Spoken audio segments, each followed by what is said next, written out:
On the hunt for comfortable, timeless Western boots? You already know the best place to shop for quality boots is at your local Tecovas store. So stop by Tecovas Nashville at the Mall at Green Hills or on Broadway by Ryman Auditorium. That's right, you now have 2 locations to choose from. Grab a cold one as you shop and get fitted by a pro. Tecovas Nashville is at your service, and you can find your perfectly fitted dream boots with the help of their expert staff. Everyone will be asking where you got your sick new boots, but I won't be asking because I know they must be Tecovas. That's TECOVAS.com. Don't go gently, y'all.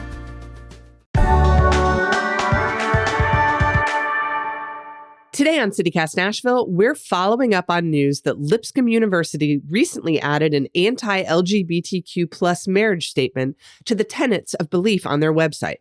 And some students and faculty of the private Christian university are outraged. We're joined by Dr. Dana Shambly Carpenter, aka Dr. C, a former English professor at Lipscomb who resigned last spring after 24 years, due in part to what she called a change in, quote, attitudes at the school since the arrival of President Dr. Candace McQueen in 2021, as well as Rachel Randolph, a former student who came out while studying at Lipscomb and who has started a petition demanding the statement's removal. We reached out to Lipscomb for comment on the questions raised in this interview, but as of press time, they have not responded. CityCast Nashville is presented by our exclusive launch sponsor, Tecovas. It's Thursday, October 17th. I'm your executive producer, Whitney Pastorek, and this is what Nashville's talking about. Can you describe what Lipscomb University is? What kind of a place is it? How do you feel when you're there? What's the environment on campus? Rachel, as a former student, can you set that scene for us? It's a beautiful campus. It's a community-focused campus. And particularly in the English department, community is the word that comes to mind. There's always students reading on the green outside. There's always students in the basement of the library, hanging out in the offices and chatting about all subjects. There's always professors coming in and out and sitting and chatting with the students as well. There's people picnicking out on the lawn. And I would just say, like, what I miss most being graduated about campus is that feeling of walking around and always seeing a friend and always feeling welcomed and involved and invited. Dana, what was your perspective as a professor?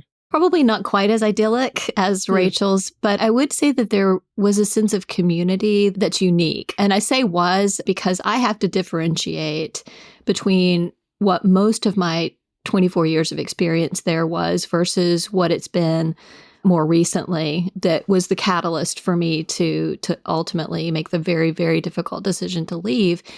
And I think that there was always, and I think it's true for every college campus, there's tension between faculty and administration. And so there was always that, but there was always a sense also of listening, of respect, of valuing faculty for their expertise, for what they were doing. I always knew that my administrators had my back in any situation. And I had wonderful colleagues in the English department and elsewhere, great friends in other departments and things like that. And I think Rachel's got it right, which is there was a real sense of community, which I think is probably why this is an important issue for both of us, even though we're not in that community anymore, is the fear for what this kind of position, what it's going to do to that community. And for our listeners, what we're talking about is that earlier this year, found among other tenets on the quote-unquote heritage section of the university's What We Believe webpage, a statement suddenly appeared. And it addresses the institution's belief around, quote, a commitment to God's design for marriage, stating, we believe that from the beginning, God designed marriage as a covenant between one man and one woman, which is affirmed by Jesus in the New Testament, and that God's design is for sexual intimacy to occur in the context of that covenant. In this affirmation, we stand both in the modern heritage of Churches of Christ and of the 2,000-year-old great tradition of the faith. Rachel, you actually realized that you were queer while studying at Lipscomb University. And so discovering a statement like this on the website of a place that you clearly loved as a student and that in fact allowed you to realize your full identity must have been incredibly shocking. Describe your feelings when that statement came to light. Yeah, it was shocking, but not surprising in a way, if that makes sense, because it was something that Dr. C and I had talked about a little bit in seeing kind of the directional shift at Lipscomb University when Dr. Candace McQueen came about. Hold on. I'm going to pause you right there. For folks who don't know, tell us about that transition. The university changed presidents. Is that correct? It was Dr. Randy Lowry. And I will just say in my experience at Lipscomb, like when I was a freshman and it was still Dr. Randy Lowry administration, there was an instance where someone spoke at the gathering, which is chapel. Someone was invited to speak and said some very homophobic stuff. For example, I had to repent from being gay, something like that. And Lipscomb University was pushed to release an affirming statement by queer students and very hardly pushed to release an anti-affirming statement by an alt-right group on campus, including Turning Point USA, which is on a lot of college campuses. And they did not release a statement either way, but they held like a kind of like a town hall thing. And Al Sturgeon, who was at the time the Dean of Student Life, I believe, he has since left. I noticed a big shift when he left, but he held a town hall for all students. I think faculty were invited too, but it was mostly about the students and their safety and how they felt. And I felt very safe and respected with how he handled the situation and how administration behind him handled the situation. Again, I found out I was queer at Lipscomb, like realized it about myself. It is a very queer campus. Like in my English classes, we were always talking about queer literature, queer theory in Dr. C's literary theory class, and always reading about queer characters. I mean, lots of professors have queer kids. I knew queer professors. I was an RA in Elam, which is the freshman girls dorm, and I was an RA there for 2 years.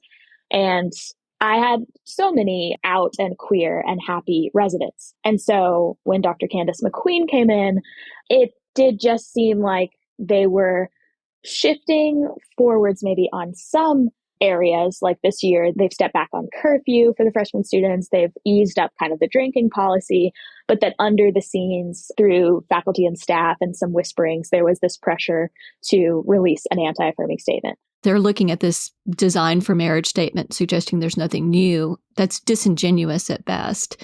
When she was first on campus, within the weeks of her being on campus, she floated the idea of an anti-affirming statement to the programs that she thought were most likely to be affected in the College of Entertainment and the Arts, for example. And they were asked, what would this do to your recruiting? What would this do to current students and faculty? And she was told very clearly that it would absolutely kill their recruitment and that they would have a very difficult time retaining students and faculty if there were an anti-affirming statement. The idea of a statement was floated to the Bible department, and there was pushback there, even from people who maybe hold to a traditional view of marriage. The consensus was, we don't need a statement at Lipscomb. We don't want a statement at Lipscomb because it will hurt our students. And she promised everybody that there would not be a statement. The Dean of Students has told students that there would not be a statement, and that was where things stood. And then suddenly, quietly over the summer, this actually came out in August. I checked the Wayback Machine, and the earliest that it shows up on the Lipscomb website is in August.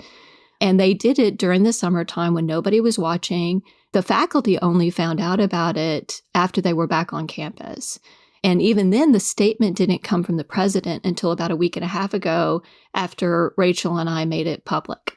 You use this phrase, an anti-affirming statement, which is something that exists within evangelical Christian culture. It is the opposite of perhaps what many more progressive Christians would consider Jesus's teachings, which is that we're here to love our neighbor as ourselves and not judge.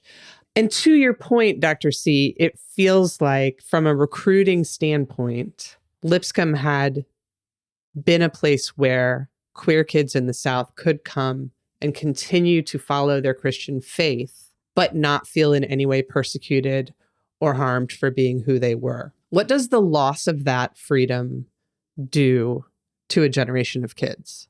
I think my biggest concern, and it's like I said, it was in the letter I sent to the provost when I left, was it's more than just the generation of kids. I sat with kids, hundreds of kids over my 24 years, whose families rejected them when they came out, who I had to help find living situations for because they weren't allowed or welcome back home. People I reached out to so that they had a place to go at Thanksgiving and Christmas. I went to sit with kids in the hospital and was a surrogate mom because their parents wouldn't come for whatever their situation was because they had come out. And they knew that at Lipscomb, there were people there who were going to care and support them. And we were able to do that in that environment because there was not an institutional stance. The problem now is that the institution has drawn the line, and yet at the same time, they're willing to take the tuition dollars from these kids that they're recruiting. And that was what I kept saying was, I cannot be responsible for recruiting kids to come to a campus where I can't be sure that they're going to be safe. Yeah, Rachel, you mentioned that in your petition that you've started as well on change.org, is that you lay it straight out there saying that they are profiting off of queer voices at this university. Talk about that.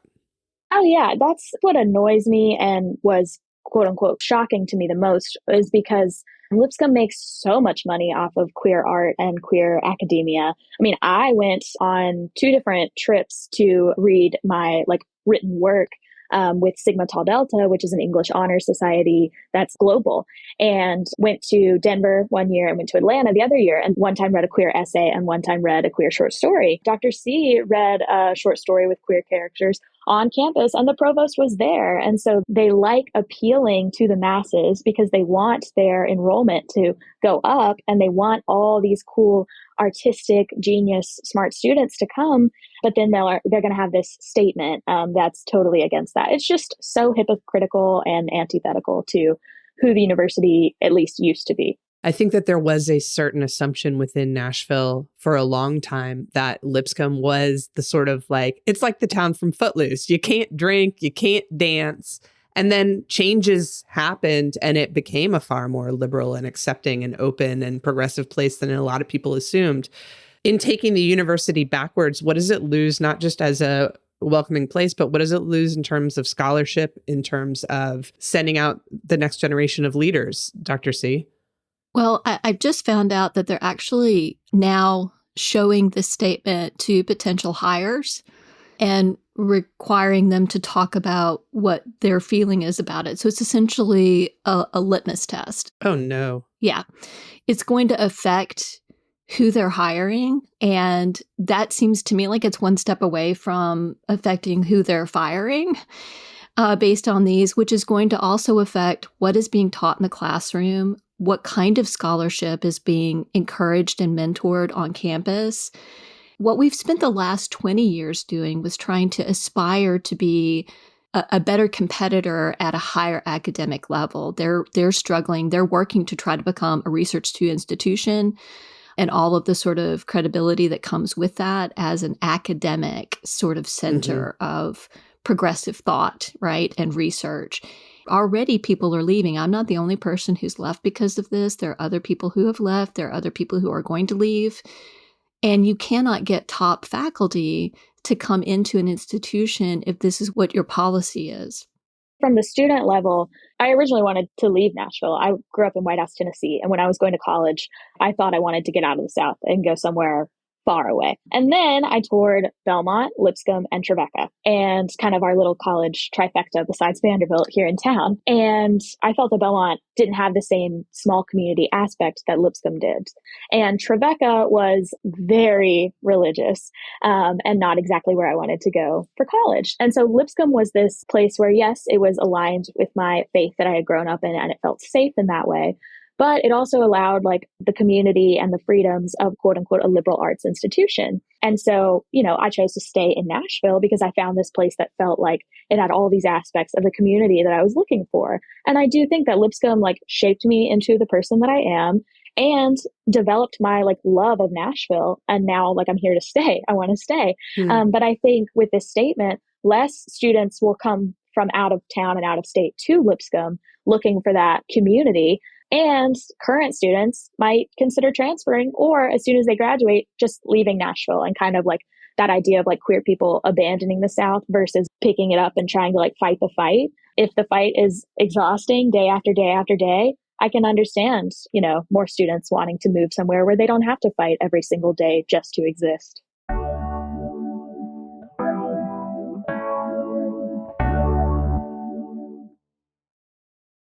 We're back with Dr. Dana Shambly Carpenter, aka Dr. C, and Rachel Randolph, both formerly of Lipscomb University, which is a Church of Christ institution. Rachel, were you raised Church of Christ? I was not raised Church of Christ. I was raised more Southern Baptist and then eventually non-denominational. And so I know the outsider perspective of Lipscomb is like very Christian, but it's this weird balance where in my Bible classes freshman year, I actually questioned religion more than ever and was taught to question religion by a fantastic professor there. There were so many students in the class who weren't Christian, and she taught it like a history class, more about like certain facts. And she would teach like, this is what Christians believe, as opposed to indoctrinating the class into Christianity. And that's what I loved about Lipscomb as a Christian school, was it felt more like the Christian history, but not necessarily forcing you into a Christian future. Dr. C, were you raised Christian? Did you identify as a Christian when you started teaching at Lipscomb? Yeah, you had to be Church of Christ. And I'm born and bred Church of Christ. And my grandparents actually helped to fund the building of Beeman Library on campus. Wow. And so I know what the tradition is, but I think, again, there's a misconception out there. And I think the Bible faculty at Lipscomb are probably a beautiful example of that. There are affirming Bible faculty. And in fact, the way the Bible department deals with it is they let them teach an affirming reading of Scripture as long as they also present what the alternative is. One of the main tenets of being a Church of Christ kid or whatever is that each congregation is autonomous, is independent. And in fact, one of the things that I was taught to do is to ask questions and to discover my own answers, right? Not to accept somebody else's answers, which is one of the reasons why the language in the statement, if you look at that, the whole list of the tenets, all 8 of them, you could play a Sesame Street game and say which of these does not belong. That statement doesn't belong. The language is all wrong. It talks about this great tradition and it capitalizes it. Those are actually antithetical to a Church of Christ position. It reads more like politics. I had a meeting with Dr. McQueen on campus, actually was invited to her office to speak with her about this. And that's what kind of blows my mind about this all was it wasn't like having an argument or conversation with someone who believes they put out an anti-affirming statement. She refused to say that the statement was anti-affirming. She repeatedly said that it was not the intention of the university to put out a homophobic statement. She asked me for my personal definition of homophobia because she did not understand how the statement was homophobic. And when I tried to say, well, the statement is implying that queer students are not in God's design, she repeatedly was like, no, that's not what it implies at all. But then I would ask again, it says right there that God's design for marriage is one man and one woman. And it goes beyond just marriage. It talks about intimacy. So they're saying that queer kids are not in God's design for love. And you can't do both of those. You can't have open arms and open hands and say, hey, y'all, come on to our campus, and then meet people with a closed fist. And that's exactly what they're doing. And it's dangerous and it's wrong. I think we've seen a lot of warning signs this year in Nashville of our town becoming what State Senator Heidi Campbell calls the tip of the spear for Christian nationalism. Do y'all see shades of that in this turn at your university? Oh, absolutely. Yeah, I'll say this is, for me, I think, the most publicly obvious direction. There's alarming language that happens inside faculty meetings, talking around curriculum. The fact that this was leaked to the Tennessee conservative media long before it was ever even brought up with the faculty or the students, I think is a clear indicator that this is politically motivated by a very select few. They keep trying to point their finger to the Board of Trustees. Well, even the faculty on campus doesn't have access to the Board of Trustees. We don't have a representative there. We don't have a voting member there. The only person who's on campus who's also part of a board of trustees is President Candace McQueen. And she's supposed to be there to represent us, but this was never floated to the faculty or the students. It was never open for debate. And yet they have it couched under language like what we as a community believe. It misrepresents, I think, what the community's ideas are for what they want Lipscomb to be. And yes, I think it is. I think it's all part of what you're talking about, which is an attempt to gain control over an institution that they think will have continued influence, and it's politically motivated. Yeah, it reminds me of, I'm going to bring up a book because I work in a bookstore and I love books. It reminds me of a book by Tim Alberta called The Kingdom, the Power, and the Glory, which was the most interesting political book I have ever read. I highly recommend it. Tim Alberta works for Politico and currently identifies as a Republican and a Christian. However, this entire book is about how in the world did the Republican Party allow Donald Trump to come to power? And it starts back into history, like in the 70s, 80s, and works its way up. But anyways, it has a lot of chapters on Liberty University, Jerry Falwell, and a lot of stuff that happened down there. And I just see the beginnings of that. And I would be so devastated and horrified to have, the school that I love go in that direction. I'm already embarrassed by it as a university. And I think if it continues to go in that direction, I will do whatever it takes to fight against it and also to make it clear that Lipscomb does not represent what I believe anymore. Well, and that's what we're hearing from a lot of alumni as well, is that they're ashamed to be able to say that that's where they graduated. And it's not fair to them, but yeah, that we're already hearing the sort of blowback from hundreds of alums who have been like, whoa, how did that happen? And talking about not making donations to the university and trying to hide where they got their college degrees. And that breaks my heart to think about them having to be in that situation. It's clear the love that you both still have for this institution. And so you've decided to fight this. Rachel, you've started a petition. Dana, obviously, you decided to walk away from your job of 24 years, and I'm sure you were not quiet in that process. What does a win feel like here for the two of you? What I told Dr. Candace McQueen that I would fight until was the statement is taken down, that number 7 marriage statement was removed from the Who We Are, and that any language like that was removed from anywhere in handbooks or on the website. And I think to go a step further, I think the university has to clarify that queer students are safe on campus. And when I asked Dr. McQueen that, she was like, so we could just put out a statement that says all students are safe on campus. And I told her, no, you need to say there needs to be verbiage through Lipscomb University somehow officially put out with the word queer in it, because they are terrified to do that. They won't even name it as that, just like she tried to tell me that the statement wasn't homophobic, which is just hilarious. And so for me, I would want to see, and I will fight until there is a statement put out that in some way affirms that queer students are welcome and safe on Lipscomb's campus. Well, and she's now quietly in meetings with other administrators on campus and other faculty who are coming to talk to her about this. She's telling everybody that Rachel and the hundreds of people that Rachel's petition represents are asking for unreasonable demands. And this is all we're saying is take the statement down. And since you've raised the specter that queer kids are not welcome or safe on Lipscomb's campus, you need to be intentional about making a statement that says they are. They are very welcome at Lipscomb and they are safe, and we'll do everything in our power to make it safe. Those are pretty reasonable requests in my mind. Especially from a Christian point of view. I mean, in our meetings, she told me, I think the queer students that go here, they know they're safe. They already feel safe. And that's what, then I challenged her. I was like, okay, if that's the case, and if Lipscomb didn't mean for this to be homophobic in any way, why can't you say the word queer in an email? If queer students are safe here, what harm would it do to put out that email? And clearly she still hasn't done that. She's saying I have unreasonable demands.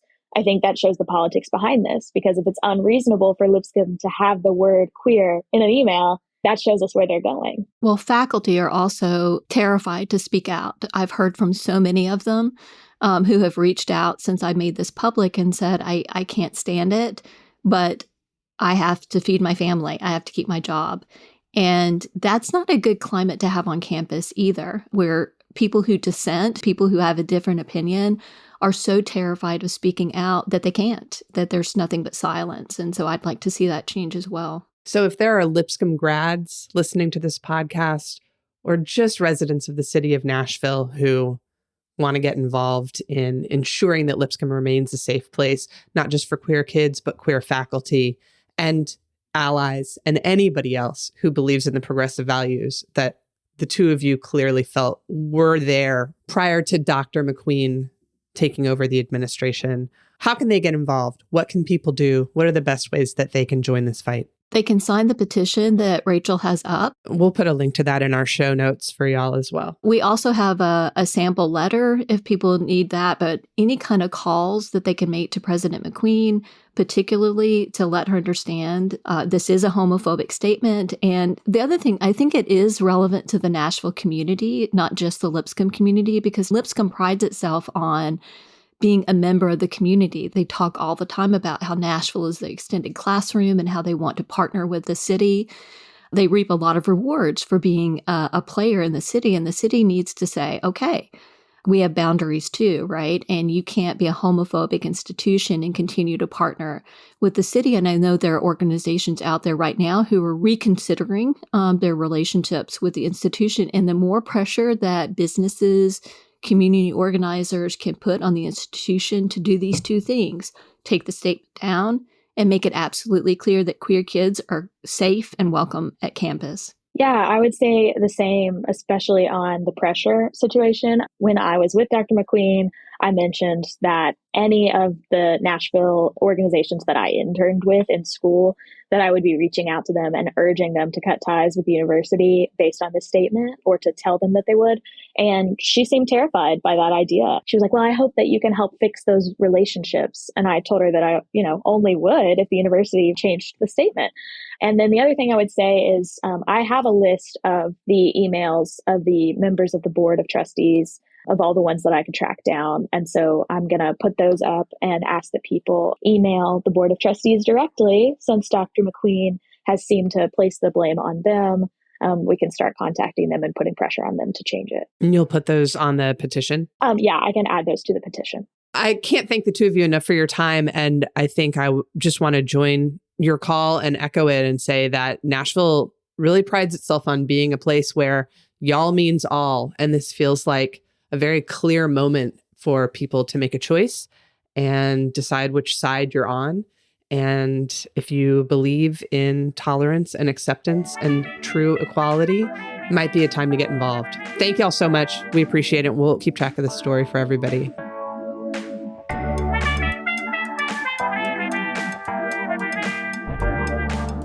That's all for today here on CityCast Nashville. We're putting the link to that petition in the show notes, so please sign it if you feel so moved. And if you enjoyed the show, why not tell a friend? Rate the show, leave us a review, and subscribe to our Hey Nashville newsletter.